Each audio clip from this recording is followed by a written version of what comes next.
buying a home as part of a financial plan, is beneficial to most people, just not in the way that they necessarily think.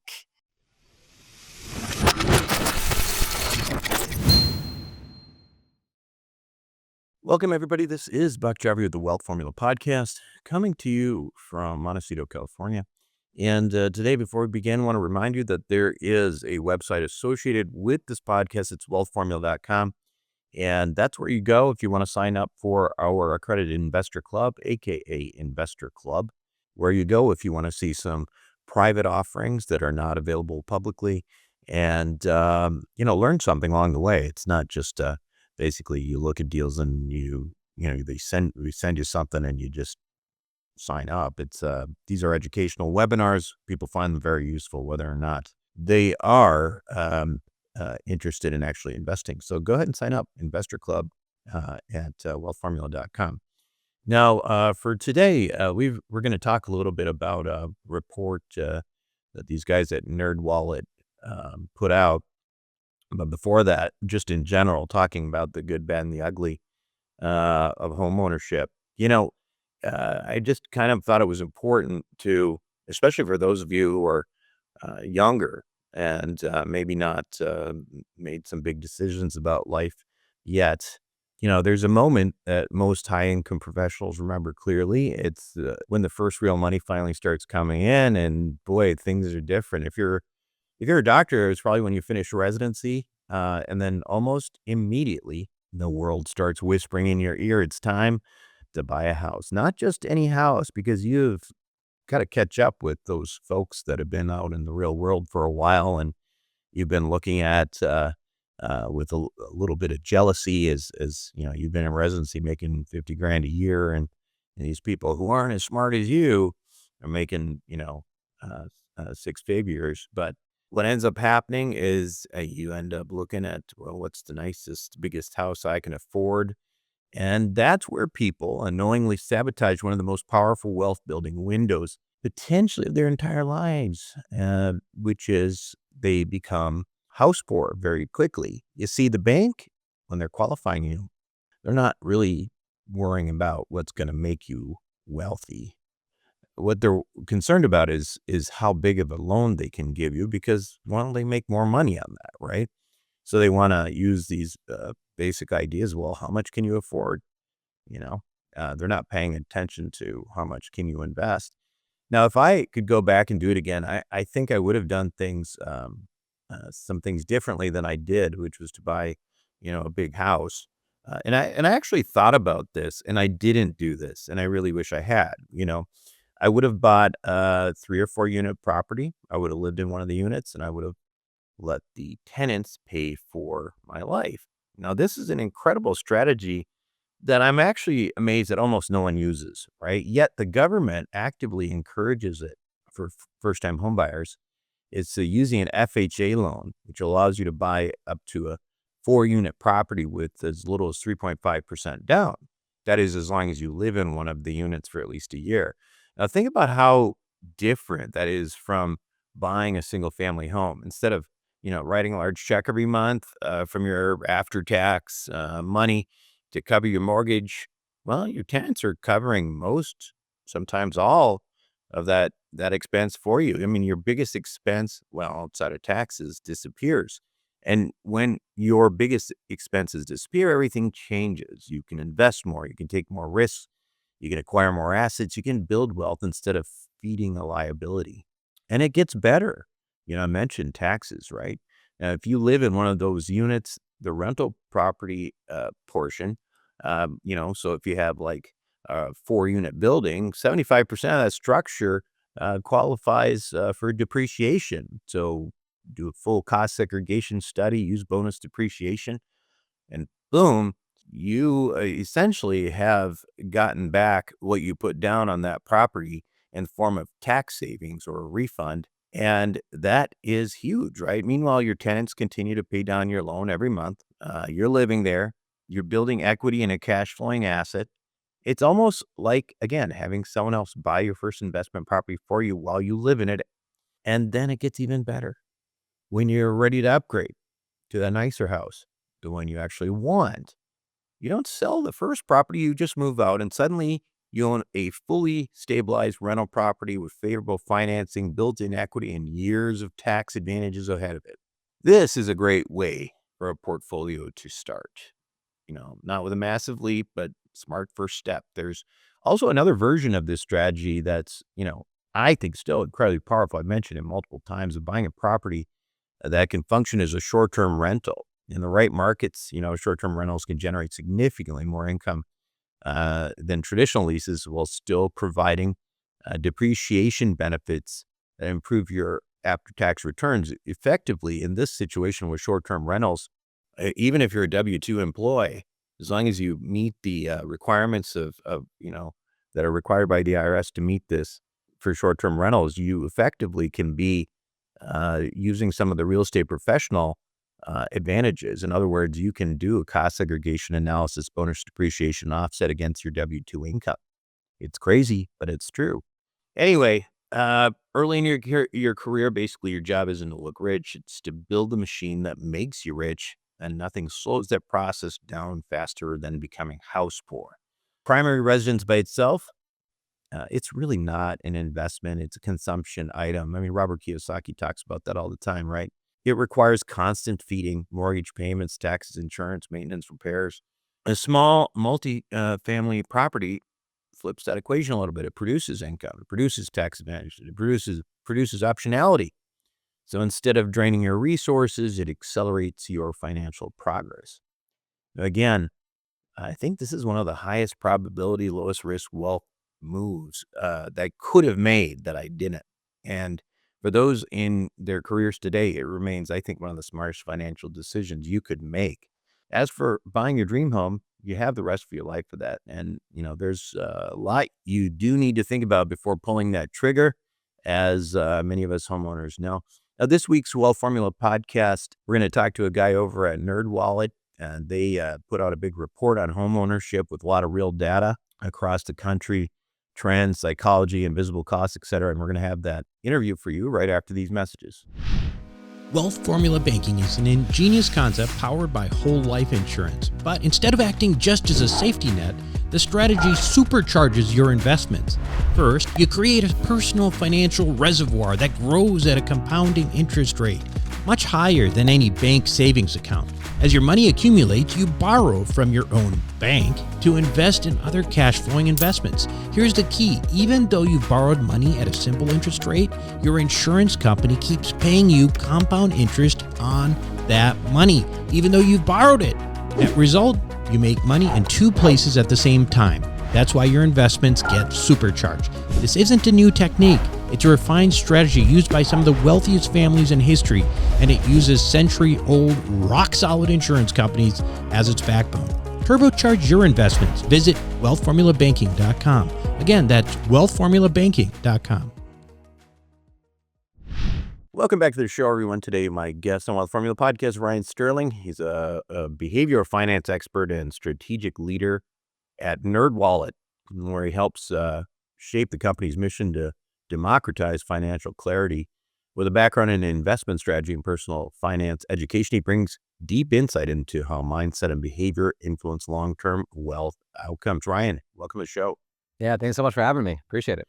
Ryan, so one of the reasons you caught my eye as somebody you wanted to talk to was you were involved with the NerdWallet's new 2026 home buyer report. You want to start maybe just giving us the high level takeaways? I mean, like what surprised you the most when that data came in? Yeah, I think the thing that surprised us the most is the fact that the demand is strong, despite the fact that we have interest rates still remaining high compared to where we were, 4 or 5 years ago, and that we're still seeing the supply constraints. On the demand side, we're seeing demand come back. Mainly in the millennials and now the older Gen Z markets. But right now, what the data is telling us is that 1 in 7 Americans are in the market for a home right now. That doesn't mean that they're going to buy a home, but they're in the market right now, which is an increase from what we've seen over the last couple of years. Yeah. Walk us through how that report was structured. Okay, like so who was captured, what behaviors were you trying to capture, and how listeners can potentially interpret those findings. Yeah, I mean, NerdWallet has a pretty wide audience. So this was a survey that was done capturing over 2,000 different participants, and just trying to understand what their home buying journey looks like over the next couple of years. So it was a scientific study survey. It's consistent with what NerdWallet has done in the past. And again, going back to kind of the biggest surprises compared to a couple years ago is that demand is definitely back in terms of home buyers. Yeah. So one of the themes in the report centers around affordability, and also follow through on purchase plans. I mean, you mentioned there's 1 in 7 in the market, but the follow through is another issue. What'd you learn between the about the gap between intention to Yeah. buy and actually executing on that decision? Yeah, it's a great question, and that was one of the other findings here, and that's why I mentioned that 1 in 7 are looking, and that doesn't mean 1 in 7 are going to buy. And, what we saw last year is about 30% of people from the year before who intended to buy actually went through and made the home purchase. So there is a gap between intent and action, and, a lot of what we're seeing in terms of, why did those who said they were going to buy a home a year or so ago not go through with it? A lot of it did center around the home affordability. Because really what buyers are facing is this double whammy of, prices have remained high or actually have gone up over the last couple of years. In addition to that, we've seen, interest rates stay elevated. So that combination of higher prices and elevated interest rates, is making affordability more difficult. And, along those lines, I mean, one of the things that we are also seeing that's kind of consistent across these studies is that, a good percentage of people consider themselves house poor today, meaning that their house in terms of a monthly budget is eating up a significant portion of that, where that's then compromising spending in other areas like traveling, eating out, etc. So I think again that buyer that has the intent but is not going through with it, I think what they're seeing is they're running the numbers and saying, "Hey, I really want to buy a home," and still very much in that camp of wanting to buy a home, but they don't want to be victim to what a lot of people have fallen victim of over the last couple of years, and that's that house poor phenomenon. Yeah, speaking of that, I mean, you also explored financial experience of the current homeowners. Um, Mhm. what did those respondents tell you about the real cost of ownership versus what they expected they were getting into? It's a lot more than they anticipated. And that's always the case. And I should mention too that in NerdWallet, I run a wholly owned subsidiary. I run a wholly owned subsidiary of NerdWallet called NerdWallet Wealth Partners. NerdWallet Wealth Partners is the wealth management arm of NerdWallet. So we have a pretty unique insight within NerdWallet because we're like our clients are individuals. So we're working with the end clients. And I can tell you, as we're working and building financial plans for our clients, buying a home, because our core client is that high earning millennial, buying a home is oftentimes top of the list in terms of wealth goals. Now, one of the things that we always have to kind of bring to their attention is it's not just the purchase price, it's not just the mortgage, it's the what do people do when they buy a home? They redo the bathroom.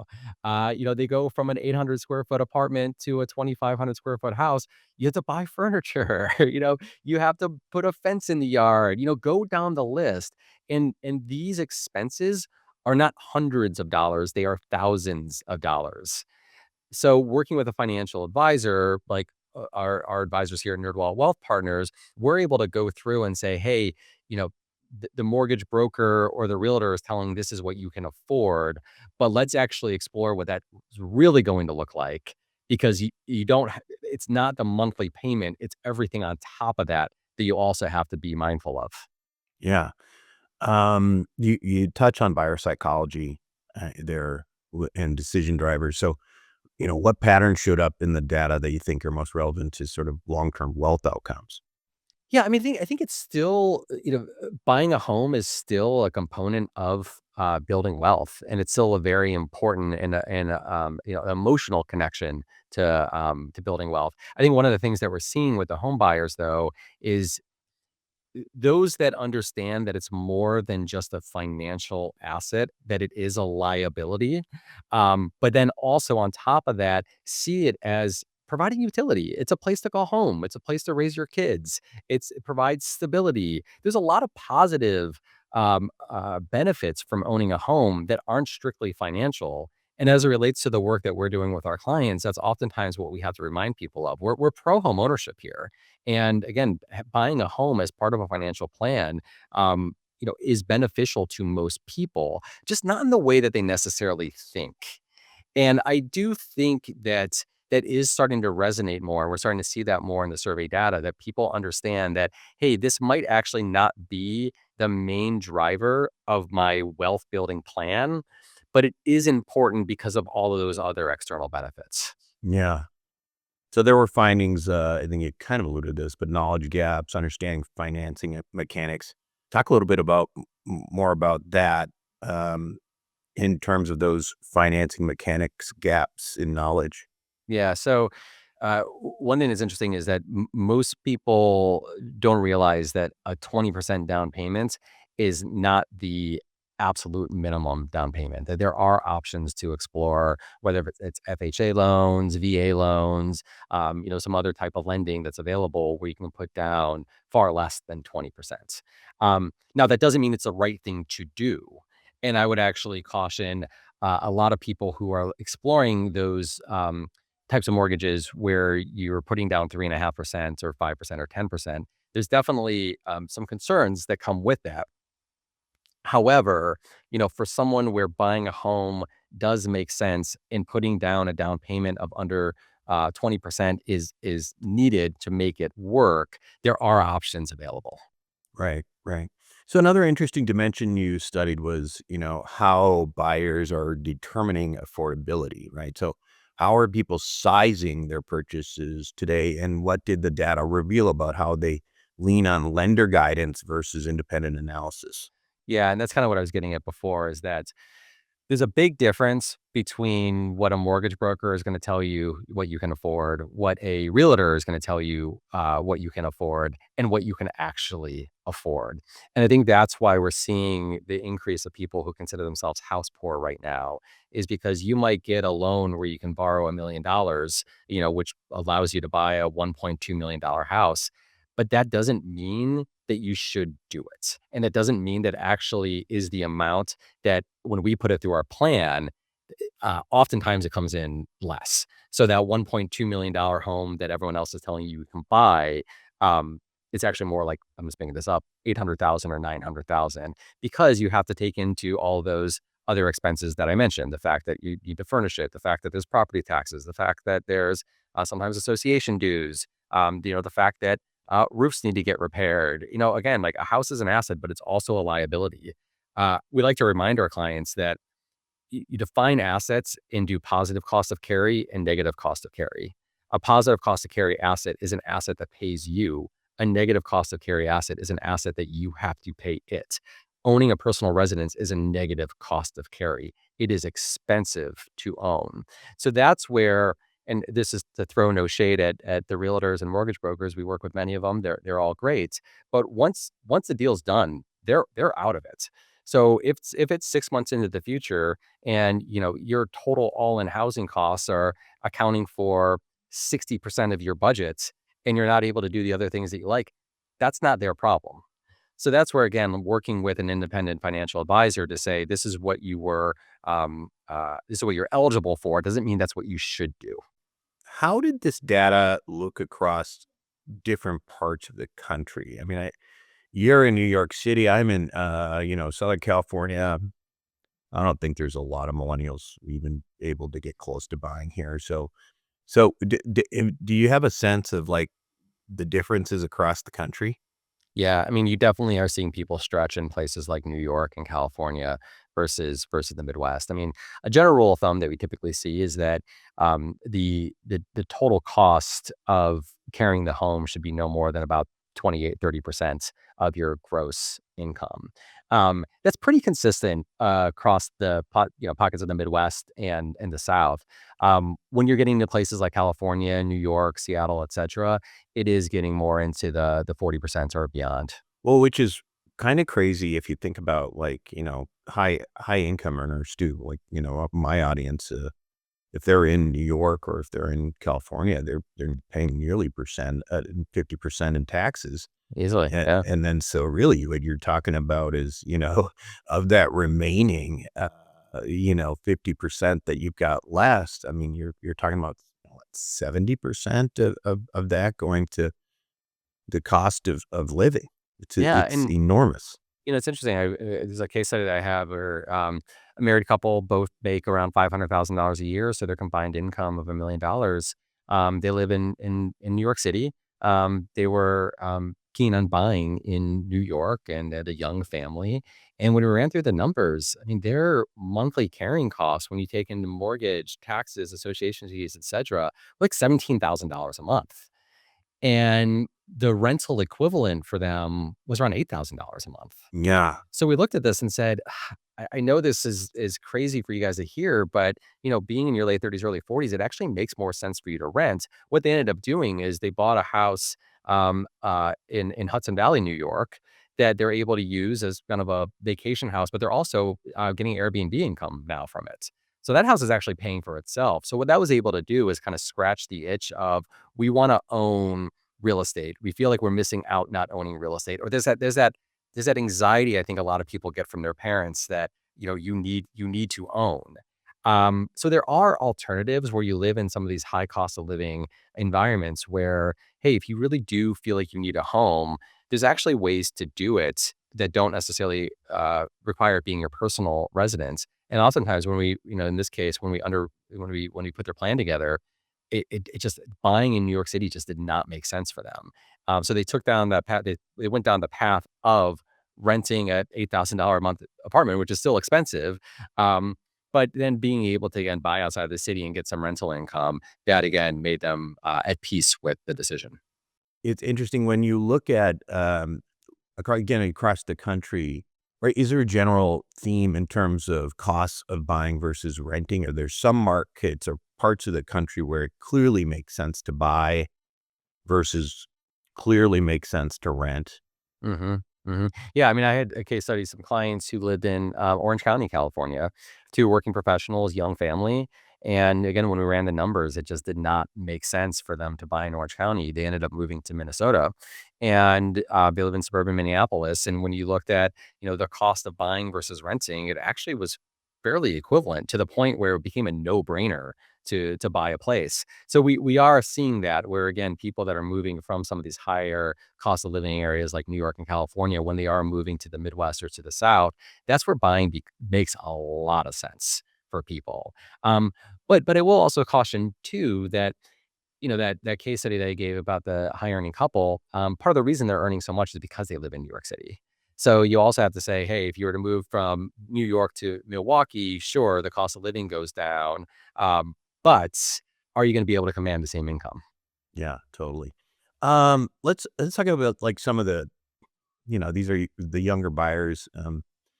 Your report mentions growing use of AI tools in Mhm. home buying and in that process. So, what are people using those tools for? And I guess how is that changing financial decision making? Yeah, I mean, I think where we're seeing it used the most right now is number one is just kind of identifying what the right value for a home is. So using it for valuation, using it as a valuation tool, but then also using it as a tool to estimate, what is the cost of furnishing the house going to be. So using tools to visualize a room to say, okay, the example where you're going from an 800 square foot apartment to a 3,000 square foot house. Okay, what does it look like in each room? And like realistically, what is it going to cost to furnish a place like this? There are other ways too, which I wouldn't necessarily advise, like, trying to figure out how to get through an inspection and all of that good stuff. Like hire professionals where professionals need to come in. But I do think using tools to really help understand valuation, number one. But then number two, I do think it's really smart to use AI to visualize spaces, because that's one cost that I oftentimes see people underestimating, and that is the cost of furnishing a place. I mean, it could be in the tens of thousands of dollars depending on the Sure, size of a place. sure. When you look at this data, um, do you guys? I mean, this isn't necessarily part of your report. What about future trends? What are you guys seeing? I mean, in a world of AI, in the world of the way the macro picture is right now, what are you guys sort of looking at and saying, well, these are some of the trends that we're probably going to see in the future? Yeah, I mean, I think so in terms of rates, we don't think there's gonna be a lot of movement in rates over the next couple of years. So for the people who, are kinda sitting on the sidelines waiting for rates to drop, I think they could drop a little bit, but we're not gonna see the 2020, 2021 levels anytime soon. So I think that's number 1.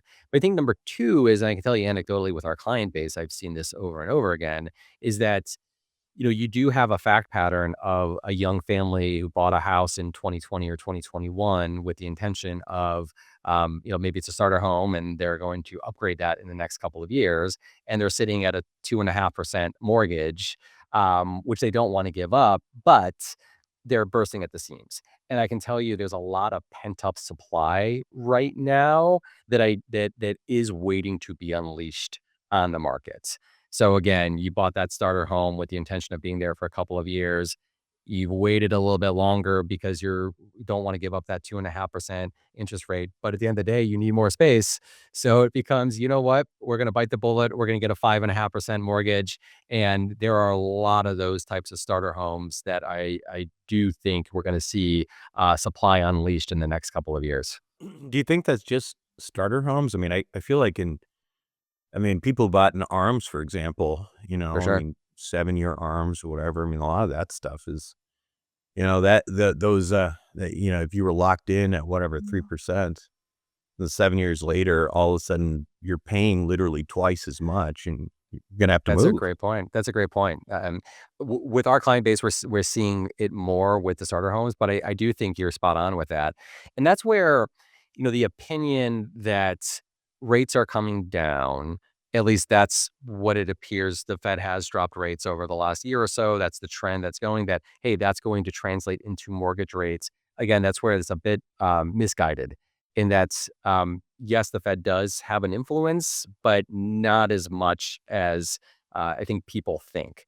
So that dynamic of rates not necessarily coming down as much as people expect with an increase in supply that's going to come out. And also keep in mind too, like, yes, there's the arms, yes, there's the starter homes. It's also look, people move because of jobs, people get divorced, people pass away. There is this pent up supply that is going to get unleashed in the market. So what does that mean for real estate prices? I think that means kind of a stagnating real estate market for the next couple of years, which isn't a bad thing, by the way. No, and it seems to me that there's, this sort of correction period. I mean, well, I agree with you. We're not going back to, 2019 interest rates. Chances are we probably are going to get to the point where you might be able to get a 5% mortgage. And, that's probably historically pretty average, right? And when you do that and then you have life continues and people need to move and people already realizing that, okay, that 7 year that I got 3%, now I'm paying twice as much. I got to get out of here. Yeah. There's a whole confluence of things there. And as you mentioned, supply issues, those should be very, very interesting to see what happens. I think you're right. I would also say though too is, one thing that we tell our clients all the time is when is the right time to buy? It's when you're ready and it's when you need it.